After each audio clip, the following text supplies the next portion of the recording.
Jadi yang Rasulullah tidak sholatkan dua. Yang pertama orang yang mati bunuh diri, yang kedua yang mati dalam keadaan berhutang. Nah, ya, tenang, sabar ya. Belum selesai ini. Ada yang bilang yang mati berhutang, soalnya yang mati belum bayar listrik. Masih ada hutang kita, ya tenang, ya belum selesai.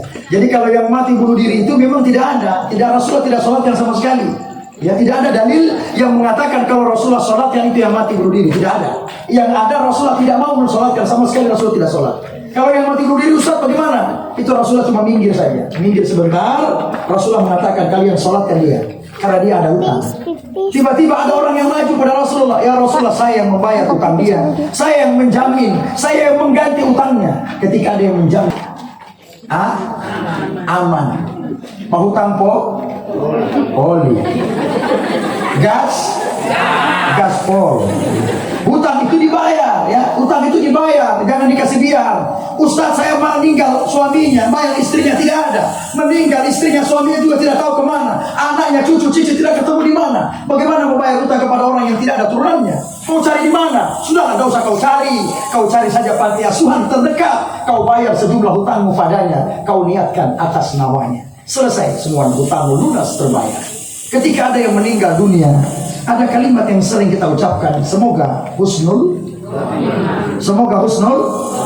khatimah. Kalimat ini untuk orang yang hidup atau yang mati sebenarnya? Yang hidup. Ya, yang di kanan?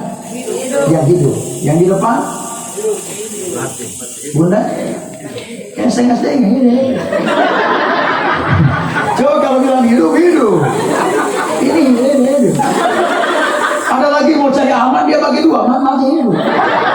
Coba yang jelas, jangan ragu-ragu. Mau bilang mati, Ustaz boleh hidup. Mau bilang hidup, Ustaz boleh mati.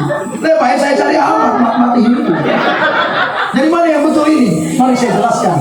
Kalimat semoga husnul hasinun lam khatimatu.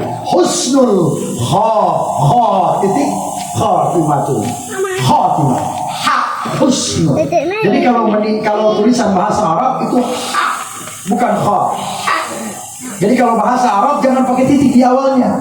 Nanti kha yang kedua baru pakai titik. Jadi kalau bahasa Indonesia jangan pakai k di awalnya. Langsung ha. Husnul khatimah. Khatimah yang kedua itulah baru pakai k.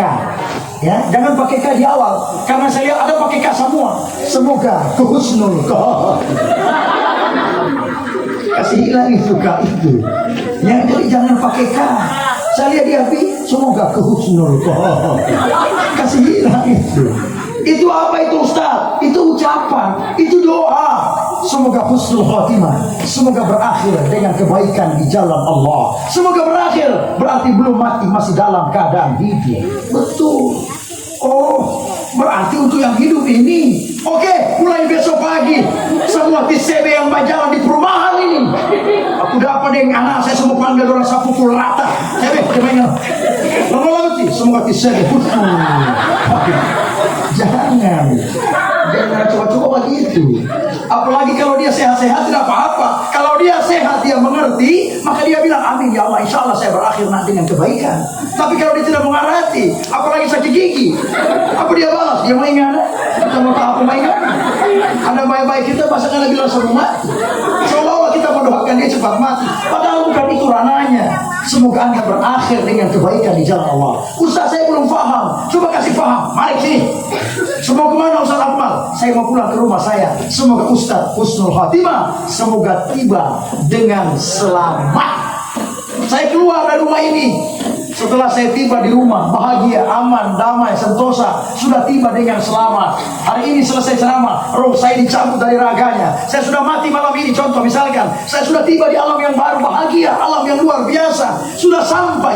Orang kalau sudah sampai, kita orang mau bilang lagi semoga sampai dengan selamat. Tidak lagi, karena dia sudah sampai. Jadi apa doanya kalau sudah meninggal? Semoga dia tentram di sana, semoga bahagia di sana. Laki-laki, Allahumma ghfir lahu warhamhu wa'afihi wa'fu anhu. Laki-laki. Kalau dia wanita, Allahumma ghfir laha warhamha wa'afiha wa'fu anha. Kalau dia banci, oh kemudian di samping kanan dia bilang huha. Ya, kan tidak mungkin kan laki-laki hu, perempuan ha. Yang tadi sore dia bilang ha hu. Kan tidak mungkin. Ustadz, rumah saya jauh, tiba-tiba saya lewat di situ, banyak orang sholat jenazah, banyak orang menghadiri takziah. Kita semua ini, kenapa kita lakukan? Rasulullah bersabda, barang siapa yang mengurusi jenazah dari awal sampai akhirnya, mereka mendapatkan pahala bagaikan satu kiamat, satu gunung yang besar. Allah berikan pahala bagi mereka. Nah coba kalau kita ini sudah berapa kali menghadiri takziah, coba kalau mau dihitung, saya saat ini umur saya 45 tahun, saya sudah dari situ. Coba kalau pahala itu satu pahala satu gunung, 100 pahala 100 gunung, maka bumi tidaklah cukup menampung pahala manusia. Tunggu kita akan masuk nanti ke alam barzah, kita terima semua pahala amal kebaikan kita. Begitupun dosa kita. Coba dosa kita yang terang-terangan dan tersembunyi, Allah munculkan sebagaimana bau busuknya sampah. Itu sampah itu busuk Bapak Ibu. Ada baunya, ada Ustaz. Kelihatan tidak kelihatan, tapi ada baunya, ada. Kau sanggup cium, tidak sanggup. Coba bau kita, dosa kita terang-terangan tersembunyi, Allah munculkan sebagaimana dosa besar baunya besar, dosa kecil baunya kecil. Kita juga tidak sanggup mencium bau busuk dosa-dosa kita. Sehingga itulah kita semua yang ada ini, Ustaz saya datang hanya bisa mengangkat kursi, Ustaz saya hanya bisa datang ini ibu-ibu mempersilakan orang yang datang, Ustaz saya hanya bisa sebagai pelaksana menutupi kerongkongan orang sebagai sedekah, Ustaz saya hanya bisa memandikan jenazah. Wahai kalian yang telah berbuat baik, jangan pernah kau remehkan sekecil apapun kebaikanmu. Meskipun hanya mengangkat sebutir pasir di rumah duka itu, tidak ada yang tahu kebaikan mana yang mengantarkan engkau ke surga Allah Subhanahu wa Ta'ala. Tidak ada yang tahu. Oh Ustaz, saya lewat di suatu tempat, ada jenazah terbungkus, saya mau sholatkan, saya bingung ini laki-laki atau perempuan. Kenapa kau bingung? Saya pendatang Ustaz, saya lewat, tidak tahu ini laki-laki perempuan, karena saya bukan warga di situ. Bagaimana cara membedakan kalau yang disolatkan ini laki-laki atau perempuan? Bagaimana caranya? Ini jenazah di depan kita, ada imam. Bagaimana cara membedakan kalau yang disolatkan ini laki-laki atau perempuan? Ya, posisi imam berdiri, ya betul, Pak Udin. Ustaz Paudin. Ya, jadi kita tahu posisi imam berdiri diriwayatkan oleh anak, itu betul penyampaian beliau, itu tidak asal menyampaikan, itu jelas ilmunya. Ya, diriwayatkan oleh Anas bin Malik radhiyallahu anhu. Rasulullah sallallahu alaihi wasallam salat jenazah, ketika jenazahnya laki-laki, imam sorong sedikit ke kanan, imam berdiri sejajar dengan kepalanya jenazah laki-laki. Oh, imam sejajar kepala Ustaz, berarti yang terbungkus kain kafan adalah seorang laki-laki. Allahumma ghfir lahu warhamhu wa'afihi wa'afu anhu. Salat jenazah masuk kategori fardu kifayah. Soal fardu kifayah, ya, fardu kifayah itu bagaimana Ustaz? Ketika sudah ada yang menyolatkan, cukup. Ya, sudah mewakilkan. Sama dengan azan. Ya, yang azan cukup dia. Tidak boleh semua datang di masjid membawa azan semua. Itu sama dengan orang perlombaan azan nanti lama-lama. Nah, sehingga itulah kalau dia sholat jenazah fardu kifayah, kita bisa sholat perwakilan saja yang ada, atau lebih bagus kita semua yang ikut menyolatkan dia. Nah, sehingga itu Ustaz, kalau wanita imam di mana? Imam sorong lagi sedikit ke tengah, imam berdiri di tengah sejajar dengan pusatnya wanita, sejajar dengan perutnya. Oh, imam di tengah, berarti yang terbungkus kain kafan adalah seorang wanita. Allahumma ghfir laha warhamha wa'afiha wa'fu anha. Ustaz, kalau laki-laki imam di kepala, perempuan di tengah, kalau dia banci, imam berdiri di mana? Ya? Ya. Ada yang bilang di belakang, ada yang bilang di kaki. Ya. Imam berdiri di mana kalau dia sudah rubah kelamin ini? Imam bertanya dulu pada keluarga, almarhum ini dilahirkan sebagai apa? Kalau dia lahir laki-laki, di dunia menjadi orang kaya, dia operasi kelamin menjadi wanita. Ada itu.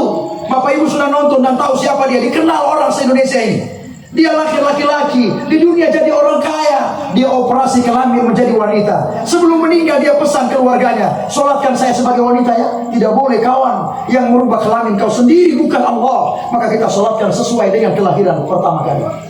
Ya, Bapak Ibu sudah tahu dan sudah kenal dia. Ustaz, bagaimana kalau dia lahir dua kelamin? Pernah lihat yang lahir dua kelamin? Ada. Ya, saya melihat langsung dengan mata saya. Kebetulan saya sekolah di Pondok Pesantren Al Khairat Palu angkatan 92. Jadi saya ini bukan polisi jadi ustaz, tapi ustaz yang jadi polisi. Jadi saya kebetulan diasuh oleh guru saya Al Habib As-Sagab bin Muhammad bin Idrus bin Salim Al-Jufi radhiyallahu anhu. Habib As-Sagab ini adalah cucu daripada guru tua ulama besar mengalir mata rantai Rasulullah sallallahu alaihi wasallam. Saya pulang liburan ke rumah tante saya di Palu. Kemudian tante saya ini sakit, dia pernah di rumah sakit, ada bayi yang lahir 2 kelamin sebelahnya.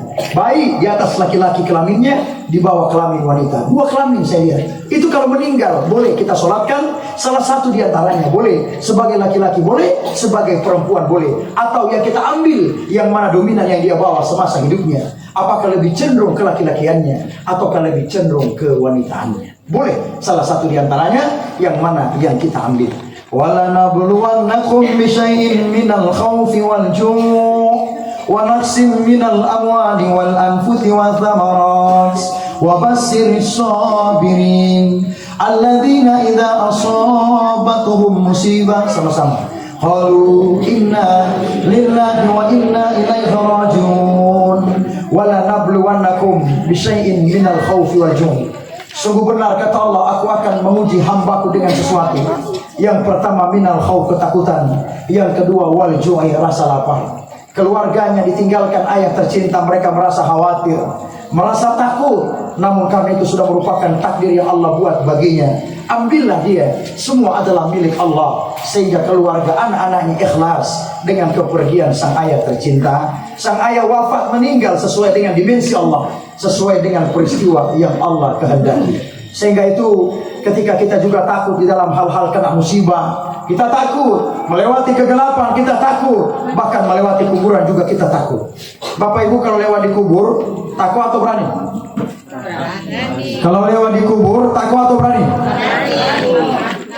Berani takut. Ya. Ini ada yang berani, ada yang takut. Ini yang berani ini oma-oma. Yang takut ini anak muda. Mungkin oma-oma ini kalau pagi oma ya. Kalau lewat pagi berani, kalau malam kebetel. Pagi berani, siang berani, malam lari. Jawab salam wajib oma? Wajib bunda? Jawab salam wajib? Wajib. Saya kan saya salam. Assalamualaikum. Waalaikumsalam. Kita kalau lewat di kubur mau kasih salam oleh? Mau kasih salam di kubur? Kasih salam? Mau tunggu Allah dia balas? Ya usah, kalau tioma yang berani tunggu dosa gitu. Jadi kita lewat di kubur itu jangan diam-diam, ya. Lewat di kubur itu jangan diam-diam, ucapkan salam. Rasulullah ini yang ditanya sahabat, ya Rasulullah ketika kami lewat di kubur apa yang harus kami ucapkan? Rasulullah menjawab, ucapkan salam padanya. Ya, jadi kita ziarah makam Rasulullah saja. Saya 2018 saya berangkat ke kota Madinah di Masjid Nabawi. Di mana makam Nabi? Itu ada masjid segi 4, Masjid Nabawi, ada kubah hijau. Itu tanda di bawah itulah ada makam Nabi. Ada 3 makam di bawah kubah hijau. Makam Rasulullah, Abu Bakar, Umar bin Khattab. Yang belum pernah ke sana, saya doakan insya Allah kita ke sana. Amin. Kita lewat di kubur Nabi mengucapkan salam. Assalamualaikum ya Rasulullah. 1 kali. Assalamualaikum ya Abu Bakar. Assalamualaikum ya Umar bin Khattab. 3 kali salam. Kita lewat di makam teman keluarga di Gorontalo. Ini Gorontalo kita tidak susah cari kubur, gampang sekali. Karena orang menanam keluarganya, memakamkan keluarga biasanya tidak jauh-jauh, cuma di muka rumah, samping kanan, samping kiri, dan di belakang rumah. Betul ya? Ya, saya ceramah di Taluglaha, di Luwu, Manangu, Paguyaman, Wonosari, Bolontio, Sumalata. Saya jalan itu saya lihat biasa depan rumah ada makam. Ingat, kita kalau lewat di kubur itu jangan diam-diam. Betul tadi disampaikan ibunda kita semuanya itu mengucapkan salam. Assalamualaikum ya ahlal kubur, iya, atau ya akhlad diyar, sama itu. Keselamatan bagi kalian wahai mayit penduduk kubur. 1 kali begitu. Jadi jangan kita bikin salam rupa-rupa karena tidak tahu salam begitu. Kita bikin salam adalah orang hidup. Assalamualaikum bro. Awal saja. Bukan begitu ya. Kalau kita sembarang asal-asal, dia balas kamari itu, kamu nanya. Ya? Dia balas kamari. Ada begitu? Ada? Tidak ada. Maju. Assalamualaikum ya ahlal kubur. Keselamatan bagi kalian wahai mayat penduduk kubur. 1 kali. Maju lagi. Wa antum sabiqur. Bukan hanya 1, tapi semua penduduk kubur. Ini kalau kasih salam di kubur jangan bapak diam ya. Jangan. Maju, baru lari ke sana saja. Jangan lagi mau tunggu lagi dia, enggak usah.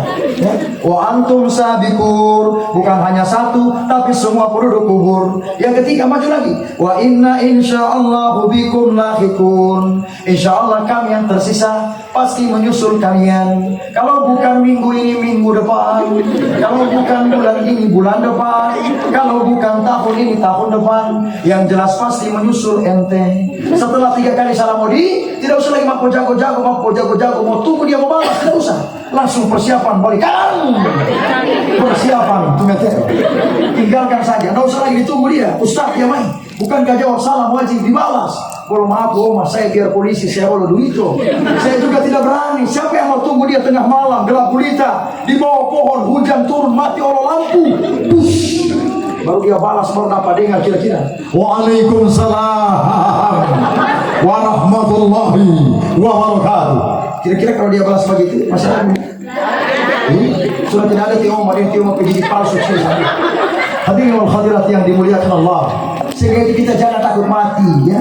Jangan takut mati itu jangan cari orang mati, jangan. Tunggu saja dia. Kapan dia mau datang itu pasti akan datang. Sehingga itu hargailah suami, istri, anak, itu hiburan dari Allah. Untuk apa? Agar kita tidak stres menjalani kehidupan ini. Tahu-tahu kita mati. Ustaz Akmal, kau tidak boleh sendiri, aku kasih kau istri. Disibukkan urus istrimu, shopping, belanja dan lain sebagainya. Tak terasa hari berganti hari, tak lama kau mati. Selesai. Begitupun istri dikasih suami. Untuk apa? Berhibur dengan suaminya. Urus pakaian dinasnya, kerja pagi, pulang sore. Selesai. Itu hiburan, tahu-tahu istrinya mati. Dikasih lagi anak, kau disuruh urus, kau antar tiap hari. Itu hiburanmu. Coba kalau tidak itu semua, besok lihat langit, ya Allah, kapan saya mati ini? Mau mati kapan kita ini? Stres. Tapi karena ada suami, istri, anak, itu hiburan dari cara Allah. Allah kasih lagi mainan. Mainan apa? Pekerjaan nelayan, dokter, pengacara, aparat, TNI, Polri. Itu mainan. Allah kasih rezeki. Bisa beli mainan baru kamu. Bangun rumah yang mewah, tak lama kau mati. Beli mobil lagi mainanmu. Kau bangga, kau cuci mobil yang mewah. Tidak lama kau mati. Semua adalah mainan dari cara Allah. Agar kita tidak stres menunggu kematian kapan dia datang. Coba kalau tidak ada mainan, kita stres. Berangkat ke Jakarta besok, ke Bandara Jalaluddin, delay 2 jam penerbangan. Tidak ada handphone yang kita mainkan. Tidak ada teman kita bercakap-cakap, warung kopi kita datangi. Stres 2 jam itu lama. Tapi coba ada handphone yang kau tertawa sendiri. Ada teman kau bercerita, jangankan 2 jam itu delay. 5 jam tidak terasa. Tibalah saatnya namamu dipanggil. Inna lillahi wa inna ilaihi raji'un. Segitu pesan saya di depan mereka. Begitupun suami, sayangi istrimu, puji dia. Begitupun ibu-ibu, puji Allah suamimu. Jangan kau memuji suami hanya berdasarkan tanggal muda dan tanggal tua saya. Ada di sini begitu? Ada. Bukan di sini ya, di luar. Ya. Khadijah itu adalah istri Nabi. Ketika Rasulullah datang dari luar, ini Khadijah ini keluar. Pernah dengar nama Khadijah? Pernah dengar nama Khadijah? Kenal? Bukan pernah. Bukan hati-hati di jalan ini. Khadijah itu adalah istri Nabi. Ketika Rasulullah datang dari luar, Khadijah itu keluar. Assalamualaikum ya Rasulullah. Apakah kau baik wahai suamiku? Dia kasih teh, kopi, kuah bukis, santan, poki-poki, kuah balangan. Begitu istri itu sambut suami dengan kalimat yang baik. Tapi ada ibu-ibu bukan di sini, yang di luar. Dia sambut suami kasihan langsung. Kasihan dia. Jangan dibuat begitu suami itu. Doakan dia dengan baik. Kalau perlu panggillah dia dengan kalimat yang baik, kalimat yang sayang dan cinta padanya. Kalau perlu sambut dengan pakaian yang bagus. Itu Khadijah kalau menyambut Rasulullah, dia pakai daster, masya Allah dasternya bagus, busana muslimahnya bagus, harum lagi. Bayangkan. Tapi ada ibu-ibu bukan di sini pun, ibu-ibu yang di luar, itu dia sambut suami dan mau pakai daster madero tembakan salju, bocor. Yang lebih parah bukan cuma bocor, Ustaz bawa asap itu dasar. Ini kalau suka tahu begini berarti ada di sini. Ya, jangan ada dusta di antara kita. Ustaz tahu yang begini. Bahkan ibu-ibu tidak tahu ini bapak-bapak ini, suami-suami ini. Kalau istri tidur tengah malam, suami ini bangun mereka ini, sholat tahajud mereka itu. Dia bangun itu, dia lihat dulu kalian. Dia berdoa sebelum meninggalkan kamar. Dia lihat, ya Allah berikan saya umur panjang agar aku bisa membahagiakan istri dan anak-anakku. Itu dua suami itu. Ibu-ibu tidak tahu itu. Ada lagi dua suami yang kedua, ya Allah berikan saya rezeki yang banyak agar aku bisa membelikan istriku alat, agar dia dapat mengukir garis kuning. Saya bilang garis kuning, ibu-ibu di muka semua agama ini. Jangan-jangan mau garis mata ini. Ya memang ini yang saya bilang, ini fakta. Dan memang ibu-ibu itu begitu. Alis mata itu kadang berubah-ubah. Apakah dia menyesuaikan gelombang nada, ataukah dia menyesuaikan gelombang umur? Ustaz pernah ketemu, saya pernah ketemu, bahkan saya tanya. Jam 7 dia alis mata di bawah. Jam 9 di pesta semua dia alis mata sudah begini. Saya bilang, ibu bukan ibu yang tadi. Dia bilang, jauh Ustaz, saya yang tadi. Lepas kalau ini Bagaimana cara menghapus? Dia bilang cuma ambil ludah. Bayangkan itu. Bayangkan. Masih jam 7, dia garis mata masih normal di bawah. Tapi begitu sudah pipes, sudah mandi gunung Cilong kali. Bayangkan semakin tinggi umur imam, semakin tinggi usia imam. Dia panjang lagi garis mata. Bukan di sini tidak ada. Boleh bergaya Ustaz, boleh, silakan bergaya. Tidak ada yang melarang. Asal pesan saya, wahai para istri, belajarlah bergaya kepada orang yang tahu bergaya. Jangan asal-asal kau bergaya. Selesai ceramah ini, pulang bergaya, kata Ustaz, bergaya untuk suami. Pulang bergaya sembarang. Akhirnya suami datang sama saya serang, ceramah Ustaz tadi mana? Saya pemain tua pulang suka gaya Ustaz. Baru bagaimana kenapa istri nggak kenal? Saya sudah tidak kenal, saya ke istri. Kenapa kau tidak kenal? Sudah pada berpadu Ustaz. Beli baju. Beli apa yang dia pakai? Beli herosin pakai air. Jangan orang begitu, ya. Jangan begitu dong. Jadi bergaya lah, belajar bergaya kepada orang yang tahu bergaya. Itu pahala. Ya, insya Allah. Hadirin wal hadirat yang dimuliakan Allah. Sehingga orang yang mati itu apakah keluarganya tahu? Pernah dengar beritanya? Kalau seandainya orang tuanya tahu anaknya itu mati di sana pada malam itu, maka tidak mungkin dia biarkan anaknya mau datang mandi di sana. Begitupun Ariel, seorang anak dari gubernur, ya, pergi ke negara seberang. Kalau dia tahu anaknya akan mati di negara itu, buat apa dia searching tiketnya? Dia cari penerbangan. Bahkan pada hari itu dipasangkan baju yang mewah, disisir, dipandang sehat kau Ariel. Didoakan semoga kau tiba dengan selamat. Tanpa mereka tahu itu adalah penghantaran pergi selama-lamanya. Kalaulah seandainya tragedi Stadion Malang Kanjuruhan, ratusan supporter bola dia tahu akan mati di lapangan bola pada malam itu, maka tidak mungkin mereka mau datang nonton pada malam itu. Begitupun oma-oma yang kita diviralkan di WA beberapa hari yang lalu.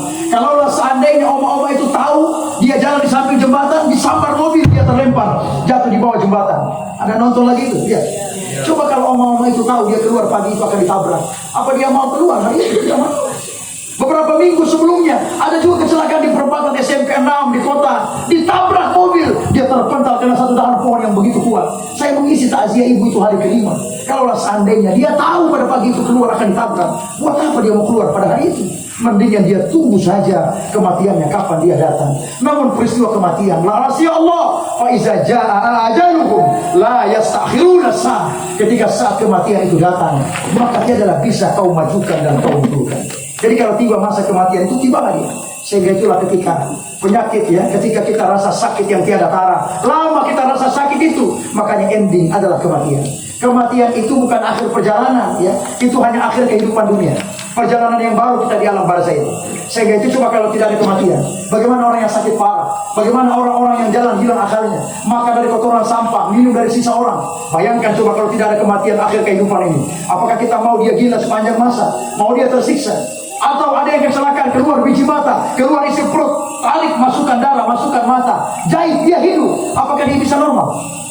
Tidak lagi, dia akan tersiksa sepanjang waktu. Keluarga mengurusinya habis biaya, habis tenaga. Terakhir keluarga berdoa, ya Allah kami ikhlas hati Allah, tersiksa dia, hilang kesadarannya sedemikian rupa. Sebelum itu tiba, Allah lebih sayang padanya. Allah akhir dengan kematian.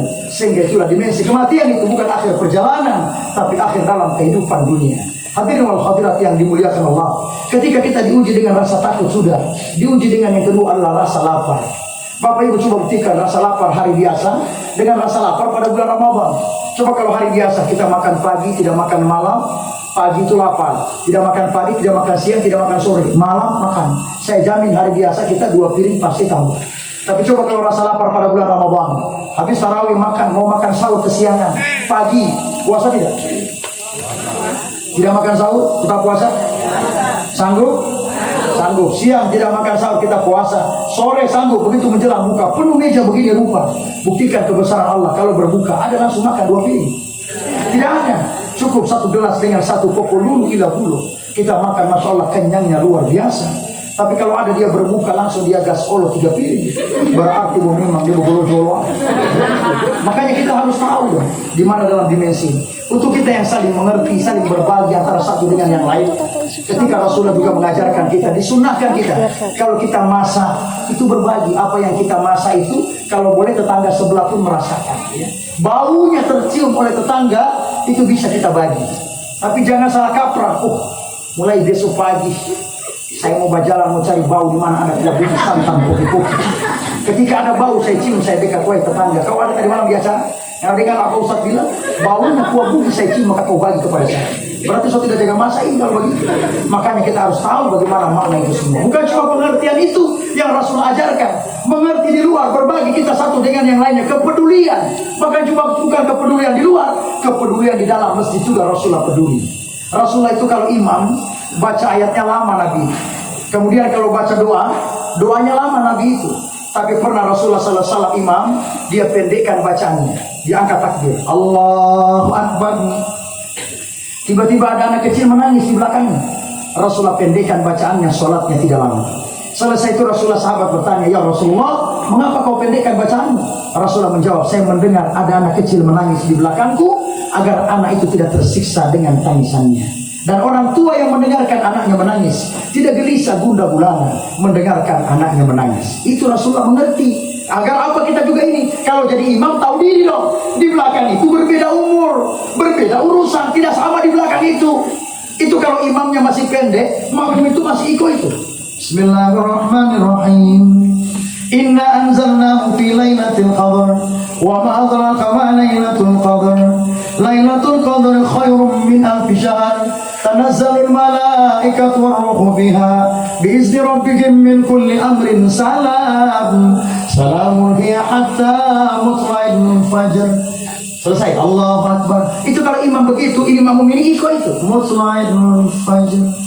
Tapi kalau setelah lama imam, ini makmum ini selain di pandangan, dia baca semua tulisan di dinding itu, kotak awal, saldo, sisa, pengeluaran. Makanya itu ya, kalau kita ini imam nanti bawa bapak ini, ajarkan nanti. Baru kasih tahu anak-anak kita itu kalau dia sholat pakai baju yang bersih. Jangan ada tulisan-tulisan, jangan. Karena saya pengalaman itu trauma saya. Karena saya sholat di belakang orang terlambat, saya masuk di belakang orang. Saya tutup mata, Allahu Akbar. Inna sholati wa nusuki wa mahyaya. Begitu wa mamati, saya buka mata, saya dapat baca di muka saya tertulis Jamus Bom. Ini mau dapat baca tidak ini? Dapat baca tidak? Dapat baca. Bohong kamu kalau kau tidak baca. Apalagi sekarang ada lagi baju baru, Rolling Stone.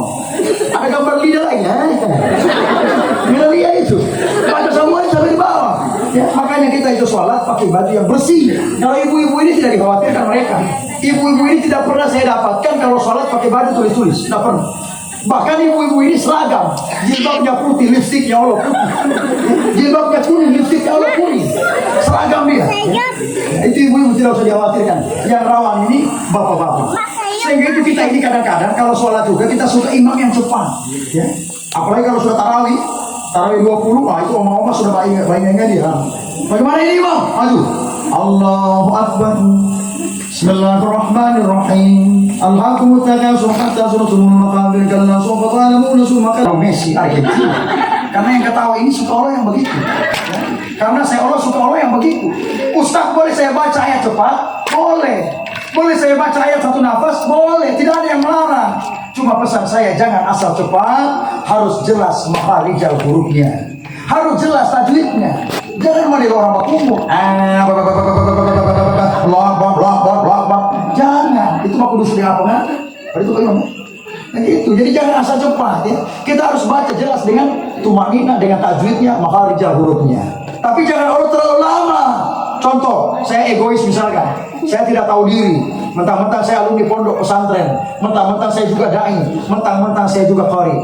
Saya baca Madilo Kalamilahi tadi. Bapak Ibu dengar Kalamilahi tadi? Dengar beliau? Bagus suaranya? Bagus. Kenapa itu bagus? Karena itu enak tidak asal baca. Beliau tahu tadi. Kenapa enak kita dengar? Karena tidak asal baca. Ustaz kenapa tahu? Karena saya juga qari. Itu ada bayati, ada hijaz, ada nahwa, ada soba, ada ras, ada jiharka, ada jawabul jawab. Dia tutup lagi dengan bayati. Nah coba kalau tarawih 20 rakaat, saya baca Madilo Kalamilahi itu. Saya tidak peduli di belakang mau ada kolesterol, asam urat, promo. Siapa suruh undang saya baca Madilo Kalamilahi itu. Aduh, Allahu Akbar 20 rakaat. Bismillahirrahmanirrahim.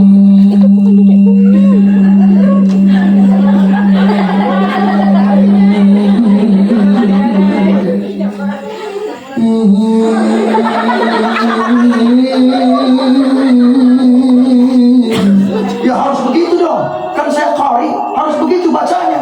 Tapi coba kalau saya bacanya begitu, baru pertama start, Bapak Ibu semua mengatakan dalam hati, Masya Allah Ustadz Akmal gagadaan adanya Madelo udah dari intun Pak. Bagus. Tapi kalau maaf Pak Ustadz, kalau bismillah ente 1 jam.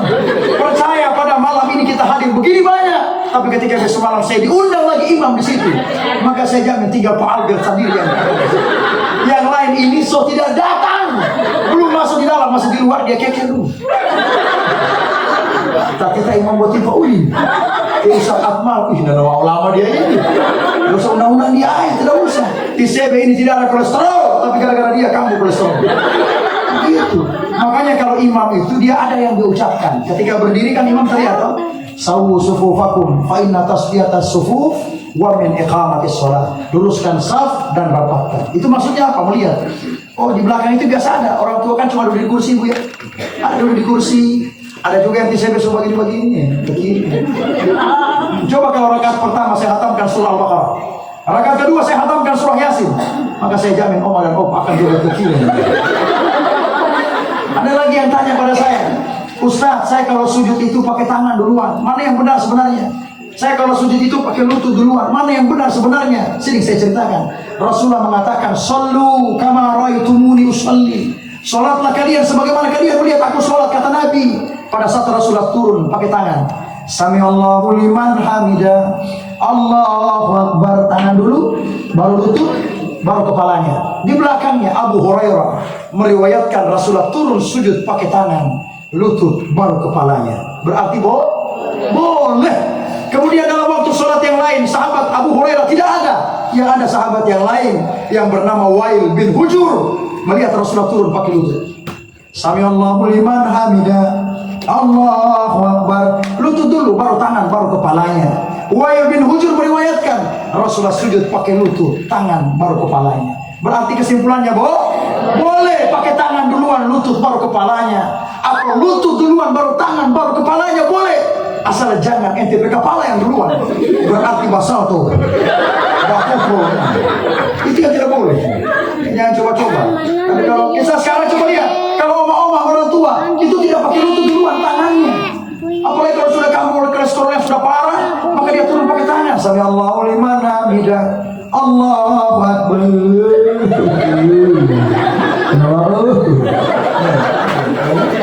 Betul oma ya? Iya, benar ya. Kalau kita yang muda begini bukan pakai tangan, pakai lutut kita karena kita kuat. Asal gitu belajar agama, jangan hanya agamanya, belajar ilmunya agama. Ustaz, saya kunut kalau subuh, tapi kalau saya lewat di masjid yang tidak kunut bagaimana? Ikuti bagaimana imamnya. Kalau imamnya tidak kunut, kau ikuti imamnya. Jangan ada kunut sendiri. Orang sudah tidak kunut, imamnya tidak kunut. Sami Allahu liman hamidah, Allahu Akbar. Apa kunut kita? Allahumma hdina fiman hadait wa afina fiman afait. Orang salam, assalamualaikum warahmatullahi wabarakatuh. Nah gitu ya. Jadi harus tahu belajar. Sehingga itu dalam maknanya belajar, cari guru yang jelas sanadnya, yang tidak mudah menyalahkan ya. Jangan menyalahkan orang lain ini dan itu. Alhamdulillah kita semua yang hadir pada di sini dimensi kita sama, sehingga kita hadir berbagi manfaat, berbagi ilmu dan berbagi semuanya. Amin ya rabbal alamin. Sehingga itu di dalam makna takziah ini, terima kasih banyak wahai Bapak Ibu semua yang datang jauh alamatnya. Ada juga kita lihat ada anak-anak kita di hadapan kita, ibu-ibu banyak pekerjaannya, mungkin banyak tugas kita malam ini. Tentu Bapak Ibu punya urusan di luar, tapi Bapak Ibu rela